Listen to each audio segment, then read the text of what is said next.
Scaling isn't doing more. It's about building a business you want to repeat. And that's the goal here is like, how do you scale and do it in a way that it works for your life? It works for your family. It works for you and all of the above, right? Not someone else's. So I'm going to teach 3 steps that help me significantly. So leadership, systems, and then we'll get to team. And hopefully I'll share something about these 3 buckets that you've never heard of before. There's a lot of different types of leaders. In the 20 years that I've been scaling from a duplex to close to 1,400 doors now and multiple states, multiple projects, multiple different types of teams, the one thing that I wish someone sat me down and said, okay, do you want to hear the secret to really scaling beyond money, beyond time, beyond any of the things that you hear about is get your leadership in check and really expand who you are as a leader and as a person. No one ever said that. I learned that by a lot of trials and tribulations. So that's why I'm starting with leadership because it's always the most obvious. It's actually one of the hardest and it's actually the most critical one when it comes to scaling. Many of you might think I'm going to talk about real estate strategies. We're going to need more time to do that because that's the easier part, to be honest with you. Finding the money is the easier part. Working on yourself is the hardest part. And that's why I'm starting here. For many of you, like all of us, there's things that we're adequate at, that we're good at, we're great at. But then there's like that one thing that is our core genius, 1 or 2 things. And so as a leader and as someone who is looking to scale, it's really hard to scale if you keep doing things that number 1, you're adequate on, things that you're okay at. And maybe once in a blue moon, you do something and you use your core genius. You have to increase your percentage of utilizing your core genius to scale effectively and in a consistent way. For example, what is a core genius? Core genius is where it combines someone's strengths. It's like the ultimate strength along with something you have passion for. So say a core genius, and it's something the business needs. Say building relationships. Not everyone has that as a core genius. And some of you are like, well, that's not even a core genius. I mean, I can build relationships. That's really easy.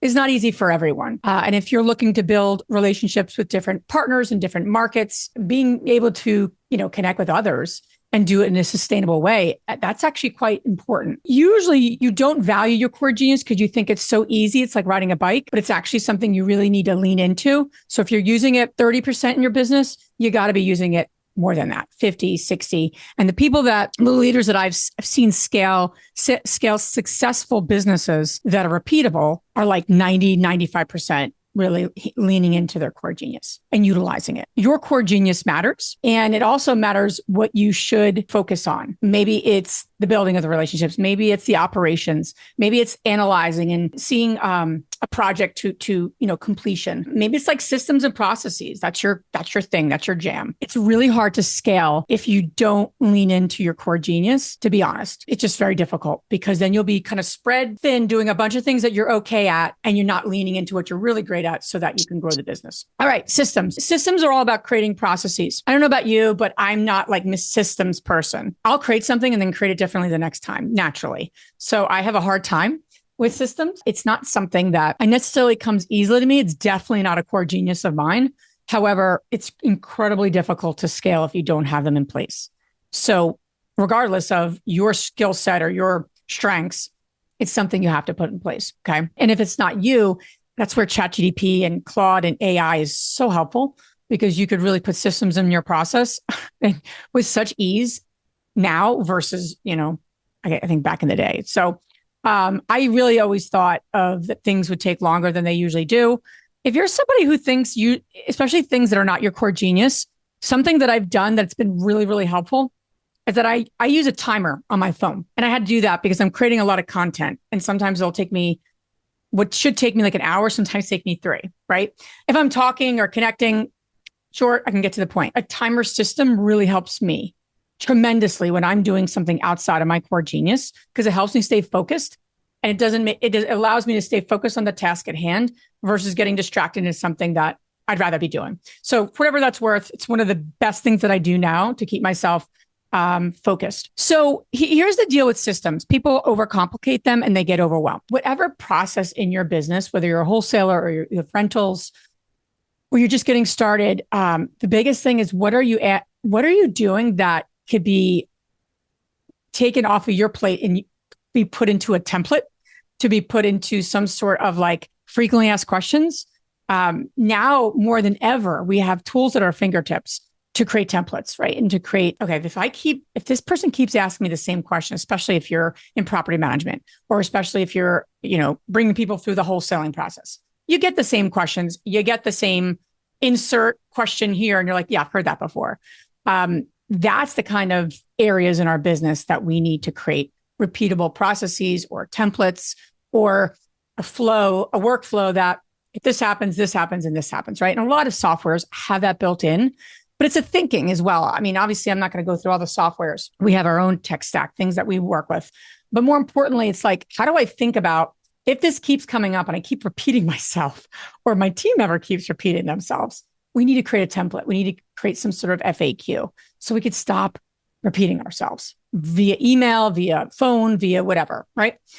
Even Messenger, right? If you're messaging back tenants or what have you, like, hold on, this is something that can, and especially with AI, so easy to do that now, but it's not easy for a lot of people. They're still getting comfortable with that, right? I'm not going to get into like depth here because this is kind of detailed, but I want to give you a quick like SOP, something that's like a standard operating procedure. You can take a screenshot of this because this is actually what our process is from a bookkeeping perspective. I think one of the biggest team members and challenges when you're scaling is that people do not hire a bookkeeper early enough in their business. I talk to women, obviously that's my community is women real estate investors. And they're like, yeah, I have 30 properties and I do all my bookkeeping. Don't do your own bookkeeping. My biggest ask of you is that whether you have 5 properties, 5 deals or more, or at that point, I would highly encourage you to grow with a bookkeeper, because if you do it too late, you're going to miss some of the steps that you should have had. So with our bookkeeper, this is our process. So this is like literally what we do. And I wanted to share it with some software, some ways that we do it. So the first thing is an agreement. You guys have agreements with people. And then you're like, oh, where's your general contractor contract? And you're like, I don't know, where are all the contracts? Well, all those things, payment plan, everything needs to live in one place. That's part of your process. That's part of your system, right? The second thing is invoicing. Some people do this well, some people don't. But we have people invoice us, right? What the data is, what we owe them. That could be contractors, that could be landscaper, who knows, right? All the people that we need to pay for whatever service. What is the process and who approves it, right? And is your bookkeeper approving it for a certain amount of money? Like that's all part of your process. What does that look like? Where do the documents live? And what has to happen? A, B, and C. And then approval is the approval process. We have our bookkeeper make certain payments. Something over a certain amount is when we would get involved, right? Just like you would if you're working with a property management company. Same type of idea. I would have a process with your property management company too, but we're talking about bookkeeping. Something that really has been helpful for us is Melio. It's a software that's been really helpful for us in our kind of bookkeeping processes. And then the payment method, right? How are you currently paying your contractors? Are you paying them online? ACH? Are they old school with, hopefully they're not, you don't have to pay them through checks. Like, what is that process and how easy is it? That's important. I'm doing a ground up construction project right now in my town that I live in. And it's a luxury build. And so one of my rules and parts of my process with paying my contractor, he kind of sends in, a document that says how much the payment plan is, what the request is, obviously what it's for. And before I send him money, we wire him money, and I don't do it, my bookkeeper does. I always ask, in order to pay you, we always need the budget revised, because you can tell me it's for X, Y, and Z, but I want to see it specifically in the budget to the T, right? Because he may say one thing, but I need to double check it, right? That's my checks and balances. So that's part of my process as a payment. And then you have receipts. Dext is amazing as a software. If you folks are like, a lot of folks are like, oh my God, I hate dealing with receipts and I don't know where this receipt is. I literally had to change something today with my flight for my conference, my investor con coming up. I had to change dates. And I literally just emailed the receipt to Dext. I don't have to do anything. It goes into a software and then it actually keeps it all orderly for my bookkeeper and accountant. So Dext is a great software I recommend to organize receipts. And then you have reporting, right? This is the most important part in bookkeeping, is what are the monthly reports that you want to see and what are you reflecting on? I'm not going to, I don't want to get too detailed, but every system, like every part of your business think about a part of your business that seems to be very human. It's very reliant on humans.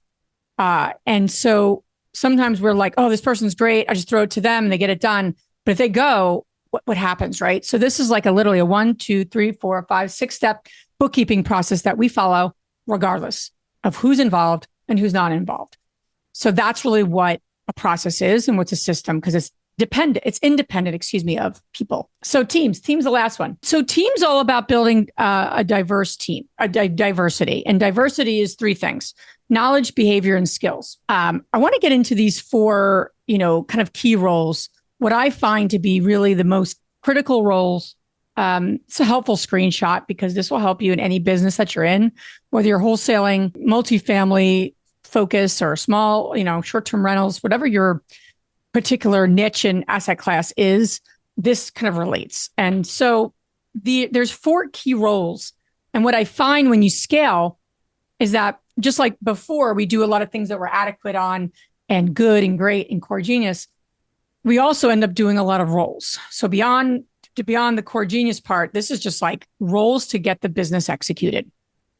So I'm going to go through all 4 of them. And I want you to start to think about yourself and again, where your roles are, because we end up wearing all these hats. And as you're scaling, you start to say, okay, where's my core genius? And then where might I need to either partner, hire someone for at least time, right? Buy 2 hours of their time. This is not just full-time employees. Many people are not in that position to grow a big team like that. That's not what I even mean by team. I mean, buying someone's time, whether it's a contractor or whether it is, on a part-time basis. So one is money. Obviously, that's a big one in our business, especially in real estate. Securing capital, and that could be raising capital. That also could just be you're kind of in charge with, getting to the closing table, period, right? Whatever project you're working on. Then you have the hammer. The hammer is more operational. They're the one that actually executes the plan. So you buy a property to fix and flip. Person or you or whomever would then be in charge of managing the project, right? They didn't really raise the capital or get it to the point where you can operate, be able to operate it. So that's operations. And it's a hammer because they have to be tough. What a hammer would be, right? You don't want to be hit with a hammer. And sometimes people that are managing projects are not as, you don't have to be mean. I'm not saying that, but you have to really hold people accountable by timeline and budget, or you will get hurt in this business big time, right? Yeah. So, and then the brain's the first one I should have started with. I'm sorry, but that is really the person or the role that builds the business plan, figures out what the goals of the project are. I don't know how often I'll ask people when they have a rental property, what are you trying to do here? Like, what's your goal with this property the next few years? They can't answer that. And so we need to have a goal or a focus for our investments. And if you don't, the investment can go down, right? You want to maintain and grow an investment. So, and then business plans come up a lot in our world of multifamily because you're buying an asset at a certain, NOI, and you're increasing that net operating income to create more value for you, for your investors, for the community, right? So that's the key there, is that you're building out a business plan of transitioning a building.